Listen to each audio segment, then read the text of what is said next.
Il existe de nombreuses méthodes pour apprendre à lire. Syllabique, globale, mixte, alpha. Laquelle choisir? Voici un aperçu de toutes ces méthodes. La méthode syllabique a fait ses preuves depuis des générations. Son principe est simple. On part des plus petits éléments, les lettres et leurs sons, pour aller vers les plus grands, les mots et les phrases. Des études ont montré que cette approche correspond bien au fonctionnement de notre cerveau quand il apprend à lire. On avance pas à pas, du plus simple au plus complexe, c'est rassurant pour l'enfant. La méthode globale, c'est le principe inverse de la syllabique. On part des phrases ou des mots entiers pour aller vers les lettres.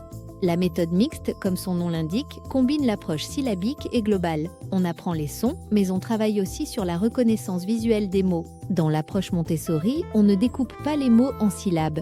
On passe directement des lettres aux mots entiers avec l'utilisation de tous les sens. On écoute les sons, on visualise les lettres, on les touche. La méthode Boscher, créée en 1906, cette méthode a traversé les générations grâce à sa progression très structurée, un vrai guide pas à pas pour l'apprentissage de la lecture.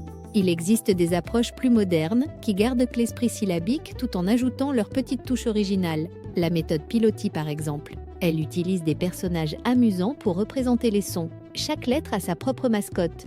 La méthode des alphas, chaque lettre est représentée par un personnage avec une histoire. Le F devient Monsieur Fusée qui fait le son feu quand il décolle. À l'ère du numérique, on ne peut pas ignorer les outils modernes qui peuvent nous aider dans l'apprentissage de la lecture. Mais attention, ce ne sont que des compléments. La clé, c'est de trouver ce qui fonctionne le mieux pour votre enfant. Et vous, quelle approche utilisez-vous avec votre enfant? Répondez en commentaire.